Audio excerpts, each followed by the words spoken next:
I was doing a job for a friend of a friend. I was only charging half of what I normally charge, but I was doing the job over just 2 nights, meaning I wasn't making too much of a loss. There wasn't a lot in the way of material outlay either. It was simple enough: strip out the plaster in the nursery of an old house and replaster it. I'd have my mate with me, so it wasn't too big of a job. I could have done it in a single day and night, but it was better to say 2 nights, just in case. When I saw the place, the first thing in my head was, why do they only want one room replastered? I hadn't met the owner, otherwise I might have asked. The whole place was falling down. A total disaster if you ask me.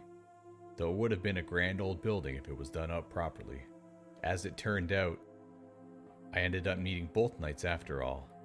My mate Charlie left after the first night, but I'll get around to that in a minute. There was a story about this house, though I wasn't sure at first if it was true or not. The story went that a family had lived there, sometime before the Second World War. A family with 4 children. One night, the father had come home from his job at the bank to find the house silent. He called out to his wife and kids, but there was no answer.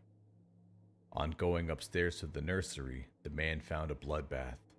The floor, the walls, even the ceiling, everything was slick with blood, and in the middle of the floor, a jumble of bloody limbs and torsos. The mother was nowhere to be found. The father, in his grief, hanged himself from a tree in the park across the road. The strangest part was, when the police arrived, they couldn't find any of the children's heads. But like I say, this was before the war, and it was just a story people told around here. The house had been lived in recently, so I understood, but I couldn't tell you who had been there. Now about Charlie. He was a big guy, not the sort of person you would picture getting scared over nothing. But that first night, at about 10:30 p.m., he suddenly stopped still as a statue, the rotten plasterboard shaking in his hands. Did you hear that? What? Like feet running up and down the stairs? No. It was like feet running on the stairs. I didn't hear anything, Charlie. I thought about teasing him, but stopped myself. Charlie is a big guy, but he doesn't have a sense of humor. Little feet, he said, carefully putting down the plasterboard. Charlie walked over to the door and looked out.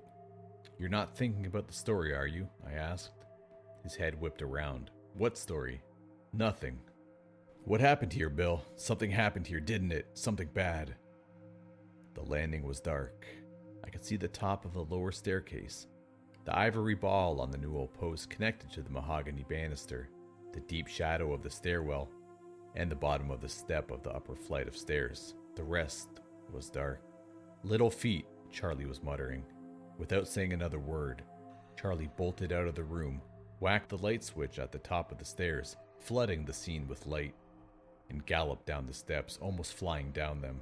I heard the front door crash open, and that was the last I saw of Charlie for a very long time. He hadn't bothered to shut the front door, so down I went to shut it for him. Then I went back up the stairs, swore under my breath, shook my head, and got back to work. The second night was tough going. I should have gone back during the day, but it was my wife's birthday, and I'd driven her out to a spa in Hemel Hempstead and had to wait around to drive her back again. In the end, I got to the house at about 10 p.m., annoyed at putting extra pressure on myself, knowing that plaster was best applied during the day. The room was just as I left it. All the old wall boards were gone. The new wall boards were up, the seams taped, the wooden battens nailed in place. I got the bucket and started mixing the undercoat. It was around 2 a.m., and I was almost finished skimming the last section. The battens had been removed and lay in pile in a corner. It might have been the coffee, but I was feeling a little edgy, and I thought I heard the ceiling creak overhead. I got back on with skimming the plaster down and thought nothing of it, but then I heard the ceiling creak again. I told myself it was an old house, and the floorboards were warped, but it didn't do anything to calm my nerves. At about 2:20 a.m., something made me go out into the landing. While I was standing there holding my breath, the trowel shaking in my hand, my eyes fell on the ivory balls on the new old posts. There were 2 of them on the landing, as well as one on the top of the upper flight, and one at the end of the lower flight, 4 altogether, and with a decorator's eye, I began to compare the 2 on the landing. They weren't identical, and it started to bother me. As I got closer to them, I realized two things. First of all, that they were very fine zigzag lines running through them, and second, they weren't quite the right color to be ivory. The ceiling creaked again loudly. I ran down the stairs just as Charlie done the night before, and sprinted down the street to my van. I had my phone pressed to my ear as I turned the key in the ignition. Something moved in the nursery window. "What service do you require? Hello?" It took me a moment to catch my breath. "I want to report some human remains," I said.